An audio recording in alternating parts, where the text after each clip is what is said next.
গল্পের শুরুতেই আমাদের গল্পের নায়িকা সংকে দেখানো হয়, যাকে কিনা আমরা তখন ক্লাসরুমে চুপচাপ মাথা নিচু করে বসে থাকতে দেখতে পাই। সে খুবই লাজুক এবং ইন্ট্রোভার্ট টাইপের একটা মেয়ে ছিল। ঠিক তখনই টিচার সংকে প্রেজেন্টেশন সাবমিট করার জন্য সামনে ডাকলে সং তখন সবার দিকে তাকিয়ে অনেক বেশি নার্ভাস হয়ে যায়। এদিকে তখন আমরা গল্পের নায়ক জিয়ংকে দেখতে পাই, যে কিনা তখন রিম নামের একজন ফিমেল মডেলের সাথে ফটোশুট করতে ব্যস্ত ছিল। কিন্তু হঠাৎই ফটোশুটের এক পর্যায়ে তখন ক্যামেরাম্যান জিয়ংকে সাইডে সরিয়ে রিমের ফটোশুট করতে শুরু করে। এটা দেখে তখন জিয়ং তো অনেক বেশি রেগে যায়, যেটা দেখে জিয়ং এর বন্ধু নুক এসে নিজের ফোন দিয়ে তখন জিয়ং এর ফটো তুলতে শুরু করে। যেটা দেখে তখন জিয়ং অনেক ফানি ফানি পোস্ট দিতে শুরু করে আর বলে, তুই এই ফটোগুলো আবার ইন্টারনেটে পোস্ট করিস না। এর কিছুক্ষণ পর রিম জিয়ং এর কাছে চলে আসে আর বলে, তুমি ওখান থেকে চলে কেন এলে? আমার তো তোমার সাথে কাপড় ফটোশুট করতে ভালোই লাগছিল। তখন জিয়ং বলে, কোনো ব্যাপার না, এমনিতেও এখন তোমারই সময় চলছে। এই কথাটা বলেই তখন জিয়ং সেখান থেকে চলে যায়। অপরদিকে যখন সং স্কুল শেষে বাড়ির দিকে ফিরছিল, ঠিক তখনই সে একটি শপে সুন্দর একটি ড্রেস দেখতে পায়। ড্রেসটা দেখে সং তখন মনে মনে ভাবে, না জানি এত সুন্দর ড্রেসটা কার ভাগ্যে আছে। তখনই সং তার সামনে সুন্দর এবং স্মার্ট একটি মেয়েকে তখন দেখতে পায় আর ভাবে, এই মেয়েটা কতই না সুন্দর। এমন মেয়েরাই হয়তো এত সুন্দর ড্রেসগুলো পরার জন্য যোগ্য। কিন্তু তখনই সং হঠাৎ করে নিজেকেই সেই ড্রেসে দেখতে পায় আর পরক্ষণেই সে তখন বুঝতে পারে এই সবকিছুই শুধুমাত্র ওর একটা কল্পনা ছিল। এরপর সং একটু সামনে এগোতেই সে একটা জায়গায় অনেক ভিড় দেখতে পেয়ে সেখানে চলে আসে, যেখানে ফ্রেন্ডদের একটা গ্রুপ বসে নিজেদের ফ্রেন্ড, যার কিনা নাম ছিল সিয়া, তার স্কেচ বানাচ্ছিল। এদিকে সং এর চোখ তখন সেই গ্রুপের একজন মেম্বার চয়ের দিকে চলে যায় আর সে তখন মনে মনে ভাবতে শুরু করে, এই ছেলেটা কত হ্যান্ডসাম। ঠিক তখনই চয়ও সং এর দিকে তাকায়, যার কারণে তখন সং অনেকটা নার্ভাস হয়ে সেখান থেকে যেতে শুরু করলে ঠিক তখনই চয় নিজে থেকে এসে সংকে আটকায় আর বলে যে, তুমি কি স্কেচ বানাতে আমাকে হেল্প করতে পারবে? যেটা শুনে তখন সং তো পুরোই অবাক হয়ে যায় আর সে ভাবে, এত হ্যান্ডসাম একটা ছেলে যে কিনা তার কাছে হেল্প চাচ্ছে। এদিকে চয়ের বারবার রিকোয়েস্ট করায় সং তখন বলে, ঠিক আছে, আমি হেল্প করব।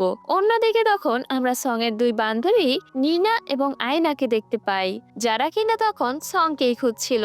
ঠিক তখনই সামনে সংকে দেখে ওরা অবাক হয়ে যায়। আসলে সং তখন সবার সামনে বসেছিল এবং বাকিরা সবাই সং এর স্কেচ তৈরি করছিল। কিন্তু সং তখন অনেকটাই নার্ভাস ফিল করছিল, যেটা তখন চয় বুঝতে পারে আর ইশারায় তখন সংকে সরি বলে এবং সাহস যোগায়। যেটা দেখে সংও নিজের কনফিডেন্স ফিরে পায়। কিছুক্ষণ পর স্কেচ করা শেষ হলে একে একে সবাই তখন সংকে সেগুলো দিয়ে দেয়, কিন্তু সবাই এখানে খুব বাজেভাবে স্কেচ করছিল তার, যেটা দেখে তখন নিনা আর আয়না হাসতে শুরু করে। এরপর সবার শেষে ত্রয়ী আসে আর নিজের করা স্কেচ দিয়ে বলে, যদি তোমার আমার করা স্কেচ পছন্দ হয় তাহলে পরে অবশ্যই আমাকে কল করে জানিও। আর তোমার নাম কি? যেটা শুনে সং তখন একটু নার্ভাস হয়ে বলে, আমার নাম সং। যেটা শুনে চয় তখন বলে, আমি তোমার নাম কখনোই ভুলবো না। ঠিক এটা বলেই তখন চয় সেখান থেকে চলে যায়। এরপর ওরা যখন চয়ের করা স্কেচ দেখতে পায় তখন ওরা অনেক অবাক হয়ে যায়, কারণ চয়ের স্কেচটা অনেক সুন্দর হয়েছিল। যেটা দেখে আয়না আর নিনা তো চয়ের ফ্যানই হয়ে যায় আর তখন ওরা সংকে বলে, তোর উচিত চইকে কল করে ওর সাথে কথা বলা। এরপর তিন বান্ধবী একটু রেস্টুরেন্টে তখন খাবার খেতে চলে আসে, যেখানে তখন আয়না আর নিনা মিলে সংকে জোর করতে থাকে চইকে কল করার জন্য। কিন্তু সং এটাতে তখন রাজি হতে চায় না, যেটা দেখে তখন নিনা সংকে ধরে রাখে এবং আয়না সেই সুযোগে সং এর ফোন দিয়ে চইকে কল করে। আর যখন কল রিসিভ হয় তখনই আয়না ফোনটা সং এর হাতে ধরিয়ে দেয়।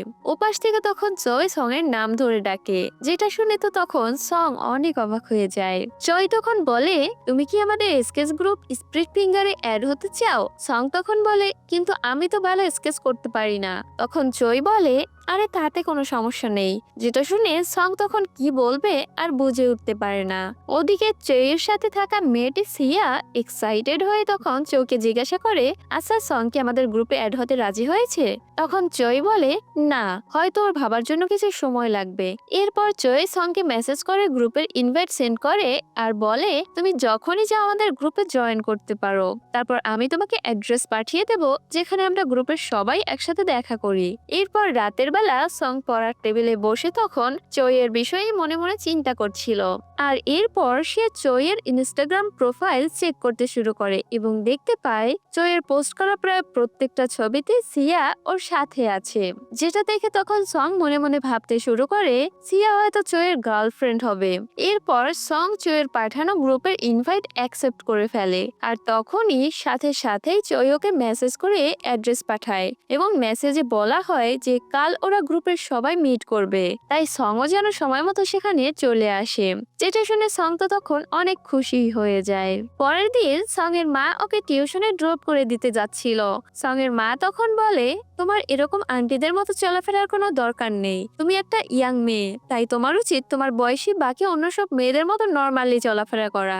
যেটা শুনে উত্তরের সং তখন বলে, সবকিছুর জন্য আপনিই দায়ী, কারণ আপনি আমাকে এভাবেই জন্ম দিয়েছেন, দুর্বল করে ছোট থেকে বড় করেছেন। এটা শুনে সং এর মা তখন বলে, আমি তোমার চিকিৎসা করাবো, দরকার হয় তোমার জন্য একজন পার্সোনাল গাইডও রেখে দেব, তুমি শুধু একটু ভালো করে পড়াশোনা করো। ততক্ষণে ওরা সং এর টিউশন সেন্টারে পৌঁছে গিয়েছিল, তাই সং গাড়ি থেকে বের হয়ে যায়। কিন্তু আমরা তখন দেখতে পাই সং এর মা সেখান থেকে চলে যেতেই সং তখন টিউশনে না গিয়ে একটি শপিং মলের ওয়াশরুমে তখন চলে আসে আর মেকআপ করতে শুরু করে, কারণ সং এখন চইয়ের সাথে দেখা করতে যাবে। তখনই সেখানে কিছু খারাপ মেয়ে চলে আসে যারা কিনা তখন সংকে বুলি করতে শুরু করে, যেটা দেখে সং তখন অনুরোধ করে বলে, প্লিজ তোমরা আমাকে এখান থেকে যেতে দাও। কিন্তু ওরা সং এর কোনো কথাই তখন শোনে না আর সংকে জোর করেই তখন মেকআপ করাতে শুরু করে। ঠিক তখনই আমরা ফ্ল্যাশব্যাকে দেখতে পাই আসলে সং ছোটবেলা থেকে এমন দুর্বল প্রকৃতির একটা মেয়ে ছিল যে কিনা কোনো কাজেই কোনোদিন সফল হতে পারেনি,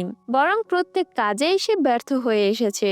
এরপর এই সিন প্রেজেন্টে চলে আসে আর তখন আমরা দেখতে পাই শয়তান মেয়েগুলো তখন সংকে অনেক বাজেভাবে মেকআপ করে ছেড়ে দিয়েছে আর সংকে আয়নার সামনে দাঁড় করে অনেক মজা নিতে শুরু করে তারা। আর এরপর ওরা সংকে সেখানে রেখে তখন চলে যায়। এইসব দেখে সং তখন এসব কিছুতে অনেক বেশি আপসেট হয়ে পড়ে। ঠিক তখনই হঠাৎ করে জিয়ং তাড়াহুড়ো করে সেখানে চলে আসে আর বলে, তোমার কাছে কি টিস্যু আছে? যেটা দেখে সং তখন অনেক বেশি ভয় পেয়ে যায় আর কি করবে সেটাই বুঝতে পারে না। যেটা দেখে তখন জিয়ং সং এর হাত থেকে টিস্যু কেড়ে নিয়ে ওয়াশরুমের দিকে দৌড় দেয় আর যাওয়ার আগে বলে, তুমি আমার জন্য এখানে অপেক্ষা করো।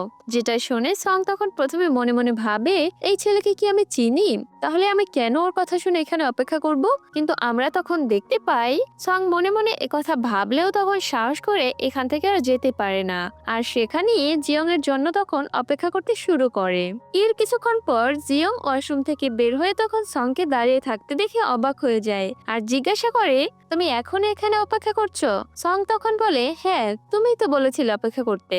যেটা শুনে জিয়ং এতে তখন সং এর উপর হাসতে শুরু করে আর বলে, তুমি আসলে একটা বোকা মেয়ে, আমি দেখেছি ওই মেয়েগুলো কিভাবে তোমাকে বুলি করছিল, তোমার তো উচিত ওদের থেকে প্রতিশোধ নেওয়া। সং অবাক হয়ে তখন জিজ্ঞাসা করে, আমি আবার কিভাবে প্রতিশোধ নেব? জিয়ং তখন বলে, তোমাদের চোখে চোখ রেখে কথা বলবে, আমি তোমাকে শিখিয়ে দিচ্ছি কিভাবে করতে হবে। কথাটা বলে জিয়ং সঙ্গে তখন শেখাতে শুরু করে কিভাবে চোখে চোখ রেখে কথা বলতে হয়। কিন্তু জিয়ংকে এমন অদ্ভুত ভঙ্গি করতে দেখে সং তখন মনে মনে ভাবে, এই ছেলের মাথায় নিশ্চয়ই সমস্যা আছে। এটা ভেবে সং তখন চলে যেতে নিলে জিয়ং তখন ওকে যেতে দেয় না আর বলে, তুমি এভাবে যেতে পারো না, এখনো তোমাকে অনেক কিছু শিখতে হবে।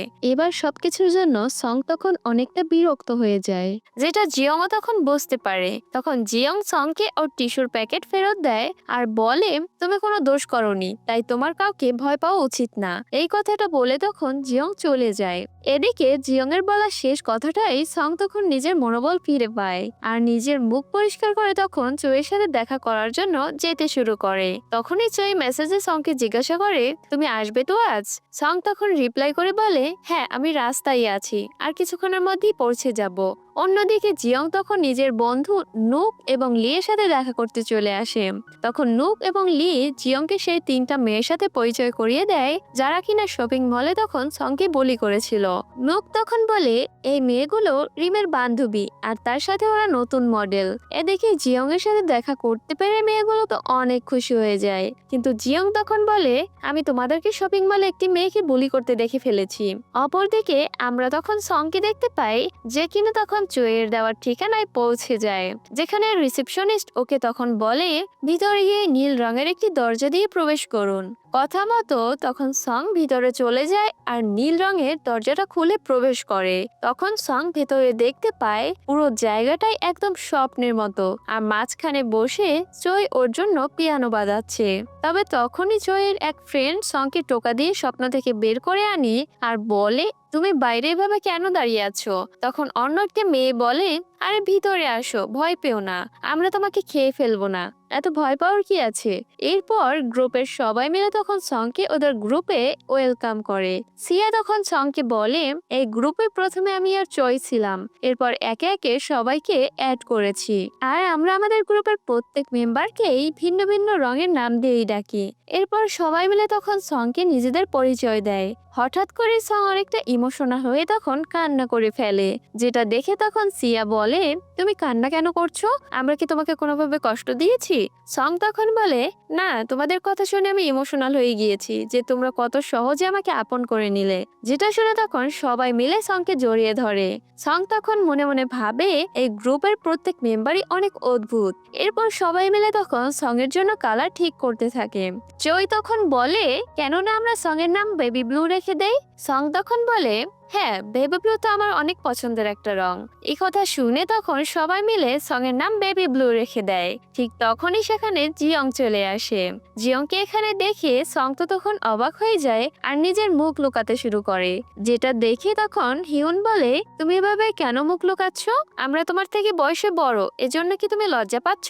সং তখন বলে, আরে না, এমন কোনো ব্যাপার না। সিয়া তখন জিয়ংকে মারতে শুরু করে আর বলে, তুমি এত দেরি করে কেন এসেছো? এরপর সব মেম্বার এক এক করে পোজ দিতে শুরু করে এবং বাকিরা স্কেচ বানাতে থাকে, কিন্তু সং তখন অনেক চেষ্টা করেও কিছুই আঁকতে পারে না। যেটা দেখে তখন চই বলে, কোনো ব্যাপার না, এমনিতেও তুমি গ্রুপের নতুন মেম্বার, তাই এত তাড়াহুড়ো করার দরকার নেই। এরপর সং হিউনের কাছে জিয়ং এর বিষয়ে তখন জিজ্ঞাসা করে, যেখানে জিয়ং তখন পাশে শুয়ে শুয়ে ফোনে মুভি দেখছিল। হিউন তখন বলে, জিয়ং একজন মডেল আর আজ ও আমাদেরকে নিজেদের বডি দেখাবে, যেটার আমরা স্কেচ বানাবো। এরপর জিয়ং সামনে এসে তখন নিজের শার্ট খুলে ফেলে, যেটা দেখে তখন সিয়া অনেক রেগে জিয়ংকে বকাঝকা করে আর বলে, তাড়াতাড়ি কাপড় পরে নে। যেটা দেখে সবাই তখন চিন্তায় পড়ে যায়, তাহলে এখন ওরা কিসের স্কেচ বানাবে? তখনই অন্য এক মেম্বার, যার নাম কিনা ডং ছিল, সে তখন বলে, আজ যদি আমরা জিয়ং আর সং এর কাপল স্কেচ বানাই তাহলে কেমন হয়? তাছাড়া ওরা দুজনেই তো সেম বয়সের। এই আইডিয়াটা তখন সবারই অনেক পছন্দ হয়, যার কারণে সং আর কিছু বলতেও পারে না আর জিয়ং এর পাশে গিয়ে দাঁড়িয়ে পড়ে আর হাত দিয়ে নিজের মুখ আড়াল করার চেষ্টা করে যাতে জিয়ং ওকে দেখতে না পায়। এদিকে সং তখন চোরের কথা কল্পনা করেই তখন মনে মনে হাসতে শুরু করে। ঠিক তখনই জিয়ং পেছন থেকে সং এর কাছে এসে বলে, তুমি আমাকে আগে থেকেই চেনো তাই না? যেটা শুনে তখন সং অনেক ভয় পেয়ে পিছনে ফিরতে গেলে তখন জিয়ং নিজের নাকে অনেক ব্যথা পায়, যার কারণে জিয়ং এর নাক থেকে তখন রক্ত পড়তে শুরু করে। যেটা দেখে জিয়ং তো অনেক রেগে যায় আর সং অনেক ভয় পেয়ে সেখান থেকে তাড়াতাড়ি পালিয়ে যায়। যেটা দেখে জিয়ং রেগে সংকে ধরতে যেতে চাইলে বাকিরা তখন ওকে আটকায়। এরপর রাতের বেলা সং মেঝেতে শুয়ে তখন জিয়ং এর বিষয়ে ভাবছিল। তখনই গ্রুপে মেসেজ আসলে সং দেখতে পায় সিয়া নাকি জিয়ংকে স্প্রিট ফিঙ্গার গ্রুপের পার্মানেন্ট মডেল হিসেবে রেখেছে। যেটা দেখে তখন সং অনেক শকড হয়ে যায় আর মেসেজের রিপ্লাই করে বলে, আমাদের গ্রুপে কোনো মডেলের প্রয়োজন নেই। কিন্তু পরক্ষণেই তখন সং সেই মেসেজটা ডিলিট করে দেয়। তবে তার আগে জিয়ং তখন সেই মেসেজটা দেখে ফেলেছিল, তাই জিয়ং অনেকটা রেগেই তখন সংকে মেসেজ করে আর বলে, তুমি আমাকে গ্রুপ মেম্বার বানাতে মানা কেন করতে গিয়েছিলে? তুমি কি আমার হাতে মরতে চাও? যেটা দেখে সং তখন অনেক ভয় পেয়ে যায়, যার কারণে কোনো রিপ্লাই তখন সে দিতে পারে না। এদিকে জিয়ং এটা দেখে তখন মনে করে সং ওকে ইগনোর করছে, যার কারণে জিয়ং তো আরো বেশি রেগে যায় আর সংকে একের পর এক মেসেজ দিতেই থাকে। তখন সং খেয়াল করে জিয়ং এর করা মেসেজে অনেক বানানি ভুল আছে। এটা দেখে সং তখন ভাবে, জিয়ং তো অনেক নাম করা একটা স্কুলে পড়াশোনা করে, কিন্তু তারপরে এমন ভুল করার কারণ কি? অপরদিকে সং এর কোনো রিপ্লাই না পেয়ে জিয়ং মনে করে হয়তো ওর মোবাইলটাই নষ্ট হয়ে গিয়েছে। তাই জিয়ং লিয়ের থেকে মোবাইল নিয়ে নিজেকে মেসেজ করে আর বুঝতে পারে না, ওর মোবাইল তো ঠিকই আছে, তাহলে কি ওয়াইফাই এ কোনো সমস্যা হয়েছে? এসব দেখে লি তখন বলে, আরে মোবাইলেও কোনো সমস্যা হয়নি, ওয়াইফাইও সমস্যা হয়নি, আসলে প্রথমে কোনো মেয়ে তোকে ইগনোর করছে তো, তাই এটা তুই মেনে নিতে পারছিস না। তখন জিয়ং তো এটা শুনে প্রচন্ড রেগে যায় আর বিছানায় গড়াগড়ি করতে শুরু করে। অপরদিকে সং তো অনেক ভয় পেয়ে যায়। তখন সং নিজেকেই কল্পনা করতে শুরু করে যেখানে কিনা ওর নিজের সাহসী রূপই ওকে বলে তোমার ভয় পাওয়ার কোনো দরকার নেই, তাছাড়া জিয়ং এর সাথে আর কখনো তোমার দেখাও হবে না, তাই ভয় পাওয়ার কোনো প্রশ্নই আসে না।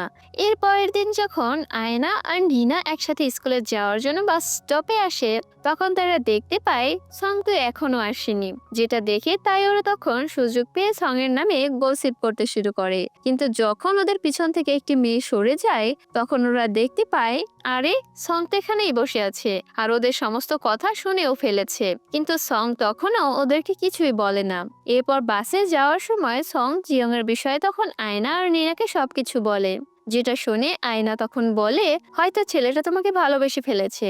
কিছুক্ষণ পর ওরা স্কুলে পৌঁছে যায়। এদিকে জিয়ং, লি আর নুকের সাথে তখন জঙ্গলে ঘুরতে এসেছিল। তখন জিয়ং তো সং এর কথা ভেবেই সেখানে অনেক রেগে চিল্লাতে শুরু করে, কারণ সং তখনও জিয়ং এর মেসেজের কোনো রিপ্লাই করেনি।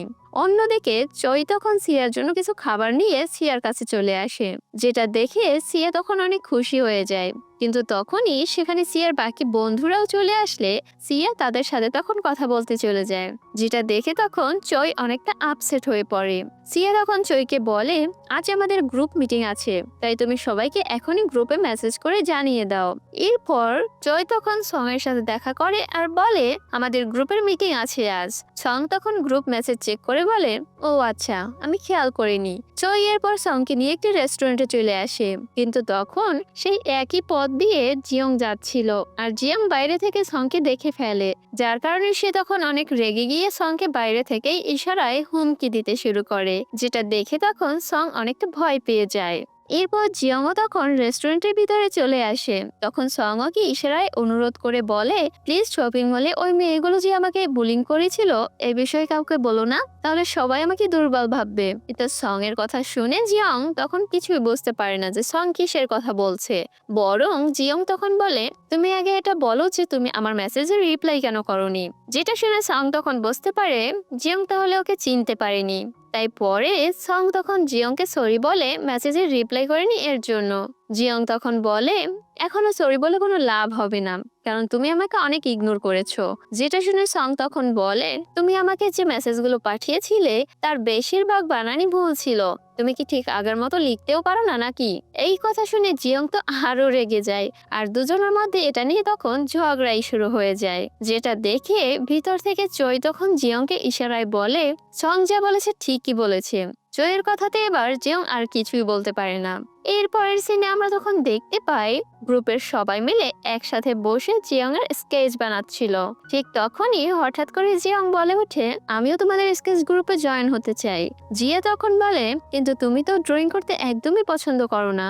জিয়ং তখন বলে আগে করতাম না, কিন্তু আমি এখন ড্রয়িং পছন্দ করি। যেটা শুনে সিয়া তখন গ্রুপের সবাইকে জিজ্ঞাসা করে আর বলে জিয়ংকে আমাদের নিউ মেম্বার হিসেবে মেনে নিতে তোমরা সবাই রাজি আছো তো। এতে একে একে সবাই হ্যাঁ বলে দেয়, শুধুমাত্র সং ছাড়া। সিয়া এতে তখন সংকে এর কারণ জিজ্ঞাসা করে, কিন্তু সং তখন কোনো কিছুই বলতে পারে না। এরপর সং বাড়ি যাওয়ার জন্য বের হলে তখন জিয়ং ওর কাছে চলে আসে আর বলে আমি তোমার জন্যই এই স্কেচ গ্রুপে জয়েন হয়েছি, যাতে আমি আমার লেখার বানান ঠিক করা তোমার থেকে শিখতে পারি, কারণ আমি জানতে পেরেছি এই গ্রুপে তুমি সব থেকে ট্যালেন্টেড। সং কিছু বলবে তার আগেই তখন সেখানে বাকিরা চলে আসে আর সিয়া তখন জিয়ংকে কান ধরে সেখান থেকে নিয়ে চলে যায়। এরপর বাড়ি এসে জিয়ং নিজের বন্ধুদের সামনে তখন অনেক ভাব নিয়ে বলে আজ সং নামের ওই মেয়েটা আমার কাছে ক্ষমা চেয়েছে, ক্ষমা চাওয়ার সময় ওর মুখটা তো পুরো দেখার মতো ছিল। এসব বলেই তখন জিয়ং পাগলের মতো হাসতে শুরু করে, যেটা দেখে তখন জিয়ং এর বন্ধুরা মনে মনে ভাবে এতে এত খুশি হওয়ার কি আছে। ওদিকে সং নিজেকে তখন আবারও কল্পনা করতে শুরু করে, যেখানে ওর সাহসী সত্তা তখন ওকে বলে তুমি জিয়ংকে একদমই ভয় পাবে না, যাও ওই জিয়ংকে দেখিয়ে দাও তুমি ওর থেকে কোনো অংশে কম না। এবার এটাতে সং তখন নিজের মনে সাহস জুগিয়ে জিয়ংকে মেসেজ করে আর বলে আমাদের উচিত পাস্টের সবকিছু ভুলে একে অপরের বন্ধু হয়ে যাওয়া। যেটা দেখে জিয়ং তখন অনেক খুশি হয়ে যায় আর রিপ্লাই করে বলে ঠিক আছে, তাহলে কাল আমার সাথে দেখা করো আর আমাকে আমার লেখার বানান ঠিক করতে সাহায্য করো। সং তখন এতে রাজি হয়ে যায়, কিন্তু পরের দিন সং এর মনে পড়ে আজও কিছু এর সাথে বুক স্টোরে যেতে হবে। তাই সং তখন জিয়ংকে মেসেজ করে মিথ্যা বলে যে আমার শরীরটা আজ অনেক খারাপ, তাই আজ আর আমি যেতে পারবো না। এরপর সং তখন চুয়ের সাথে বুক স্টোরে যায় আর একটা স্কেচ বুক কিনে নেয়। কিন্তু এর কিছুক্ষণ পর সং যখন বাড়ির দিকে যাচ্ছিল, ঠিক তখনই জিয়ং দূর থেকে ওকে দেখে ফেলে আর সং এর কাছে গিয়ে বলে, তুমি তো বলেছিলে তোমার শরীর খারাপ, তাই না? তখন জিয়ংকে এখানে দেখে সং অনেকটা ভয় পেয়ে যায় আর পালাতে শুরু করে। কিন্তু জিয়ংও তখন সং এর পিছনে দৌড়াতে শুরু করে আর সংকে ধরে বলে, তুমি আমাকে মিথ্যা কেন বললে? তুমি যদি আমার সাথে দেখা না করতে চাও তাহলে সোজাসুজি বলে দিতে, মিথ্যা বলার কি দরকার ছিল? সং তখন অনেক রেগে যায় আর বলে, হ্যাঁ আমি তোমার সাথে দেখা করতে চাই না, এজন্যই মিথ্যে বলেছি। তাই তোমার উচিত আর আমার পিছনে না ঘুরে আমার থেকে দূরে থাকা। কথাটা বলেই তখন সং রাগ করে সেখান থেকে তখন চলে যায়। তবে পরে বাড়ি এসে তখন সং অনেকটা গিলটি ফিল করে যে জিয়ং এর সাথে খারাপ আচরণ করা তার একদমই উচিত হয়নি, কারণ জিয়ং ভুল কিছু তো বলেনি। এর পরের দিন গ্রুপ মেম্বাররা একসাথে তখন পিকনিকে চলে আসে। কিন্তু এদিকে সং আর জিয়ং দুজনেই তখন আগের দিনের বিষয়টা নিয়ে অনেক আপসেট ছিল, যেটা তখন বাকি মেম্বাররাও তখন খেয়াল করে আর বুঝতে পারে আসলে এদের মধ্যে নিশ্চয়ই কোনো ঝগড়া হয়েছে। তাই তখন সিয়া তো সোজা গিয়ে জিয়ংকে মারতে শুরু করে আর বলে, আমি এই পিকনিক এজন্য রাখিনি যে তুমি আমাদের সব আনন্দ এভাবে নষ্ট করে দেবে। হিউন তখন সিয়াকে থামায় আর বলে, এভাবে কোনো কাজ হবে না, আমাদের উচিত জিয়ং আর সংকে আলাদা কথা বলতে দেওয়া, যাতে ওরা নিজেদের মধ্যে ঝামেলা মিটিয়ে নিতে পারে। এরপর সং আর জিয়ং একসাথে আলাদা করে কথা বলতে চলে যায়, যেখানে তখন সং সেদিনের ব্যবহারের জন্য জিয়ং এর কাছে ক্ষমা চায়। তখন জিয়ং বলে, আমি জানি তুমি কেন আমার সাথে বন্ধুত্ব করতে চাও না, কারণ তুমি অনেক ব্রিলিয়ান্ট স্টুডেন্ট আর আমি পড়ালেখায় তেমন ভালো না। তখন সং বলে, তোমার মা বাবা তোমাকে বকাঝকা দেয় না? উত্তরে জিয়ং তখন বলে, না, ওনাদের তো কোনো কিছু যায় আসে না, কিন্তু তোমার মা বাবার নিশ্চয়ই তোমার উপর অনেক এক্সপেকটেশন আছে, তাই না? কারণ তুমি তো অনেক ভালো স্টুডেন্ট। সং তখন বলে, না এমন কিছুই না, আমি তো এভারেজ স্টুডেন্ট। যেটা শুনে জিয়ং সং এর কাছে এসে বলে, এভারেজ স্টুডেন্ট হওয়া অনেক ভালো।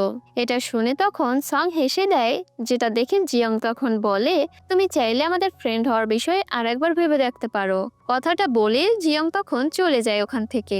এরপর সং বাড়ি যাওয়ার পথে তখন জিয়ংকে মেসেজ করে আর বলে যে ওই দিন মিথ্যা বলার জন্য সরি, আর তুমি চাইলে আমরা কাল দেখা করতে পারি।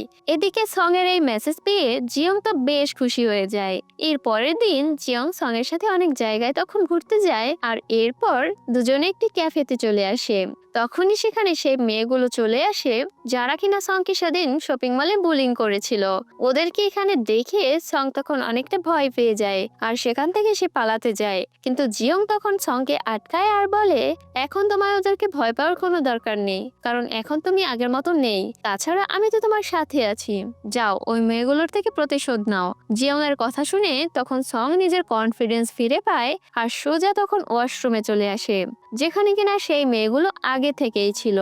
তখন সংকে এখানে দেখে মেয়েগুলো আবার ওকে বুলি করতে চাইলে এবার সং আর আগের মতো চুপ থাকে না, বরং উল্টো তখন ওই মেয়েগুলোকে নিয়ে মজা করে বাইরে বেরিয়ে আসে। যেটাতে ওরা রেগে সং এর পিছনে যেতে শুরু করে, কিন্তু সেখানে অনেক লোক ছিল যার কারণে ওরা তখন সংকে কিছুই বলতে পারে না। আর জিয়ং তখন সংকে নিয়ে বাইরে চলে আসে, যেটা দেখিয়ে সং এখানে জিয়ং এর উপর অনেক খুশি হয়ে যায়। এর পরের দিন সং গ্রুপ মেম্বারদের সাথে দেখা করতে চলে আসে, যেখানে সবাই তখন বিভিন্ন ফ্যান্সি ড্রেস পরে এসেছিল। কিছুক্ষণ পর চই কলে কথা বলার জন্য বাইরে আসে। তখন সিয়া হঠাৎ পিছন থেকে গিয়ে চইকে জড়িয়ে ধরতে গেলে চই তখন ভয় পেয়ে সিয়াকে ধাক্কা দিয়ে ফেলে দেয়, যেটা দেখে সিয়া তখন অনেক রেগে যায়। অপরদিকে সংকে মিষ্টি খেতে দেখে তখন জিয়ংও মিষ্টি খেতে শুরু করে আর সং এর দিকে এক দৃষ্টিতে তাকিয়েই থাকে।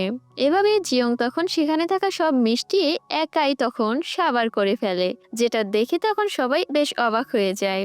এর কিছুক্ষণ পর সবাই একে একে বাড়ি চলে যায়, শুধু সং আর জিয়ং সেখানে দাঁড়িয়ে সবাইকে দেখতে থাকে।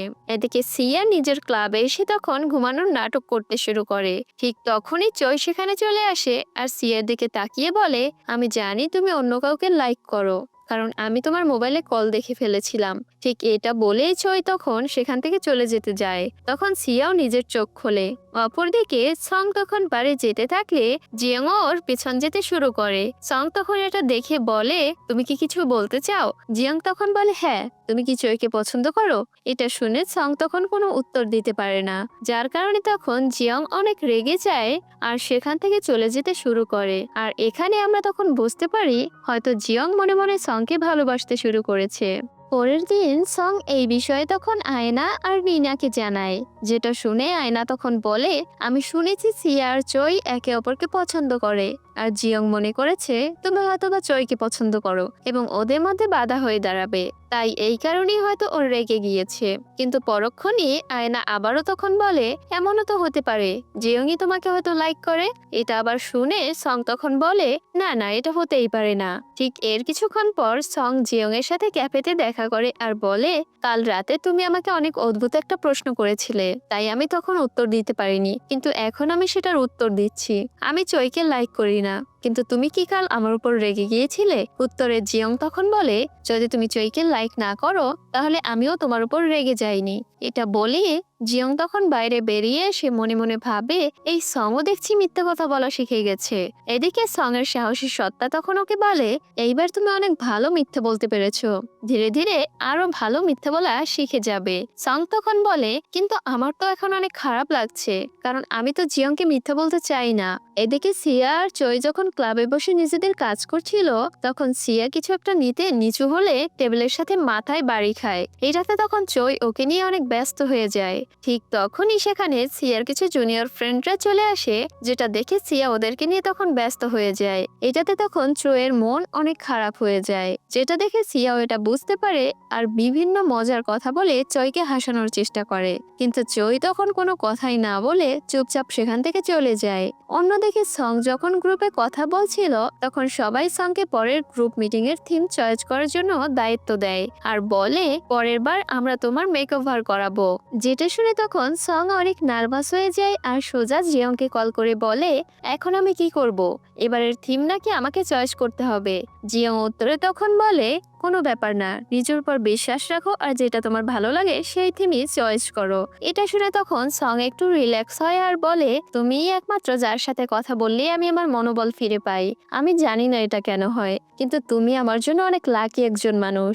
এটা শুনে জিয়ং তখন ইমোশনাল হয়ে যায়। সং তখন বলে, তুমি কি সত্যি ওই দিন রাতে রাগ করেছিলে? জিয়ং তখন বলে, তুমি কি সত্যি চইকে লাইক করো না? উত্তরে সং তখন আবারও মিথ্যা বলে, হ্যাঁ, আমি চইকে পছন্দ করি না। যেটা শুনে জিয়ং একটু অভিমান করেই তখন বলে, হ্যাঁ, তাহলে আমি ওই দিন রাগও করিনি। এটা বলেই তখন জিয়ং কল কেটে দেয়। এদিকে সং তো বুঝতে পারে না যে জিয়ং ওর উপরে রাগ করেছে। অন্যদিকে লি এবং নোক লুকিয়ে এতক্ষণ সবকিছুই শুনছিল। তখন ওরা জিয়ংকে বলে, তুই সং এর উপর কেন এত রেগে আছিস? কারণ সং চইকে লাইক করে এই কারণে, নাকি তুই নিজেই চইকে লাইক করিস? আচ্ছা, কোথাও তুই আবার ছেলেদের উপর ইন্টারেস্টেড না তো? এটা বলেই তখন ওরা জিয়ং এর থেকে দূরে সরে যেতে শুরু করে, যেটা দেখে তখন জিয়ং খুব রেগে যায়। আর এখানেই আজকের এই গল্পের প্রথম পর্বটি শেষ হয়ে যায়। কেমন লাগলো ভিডিওটি কমেন্টে অবশ্যই জানিও। আর সবাই ভালো থেকো, সুস্থ থেকো, টেক কেয়ার, বাই বাই।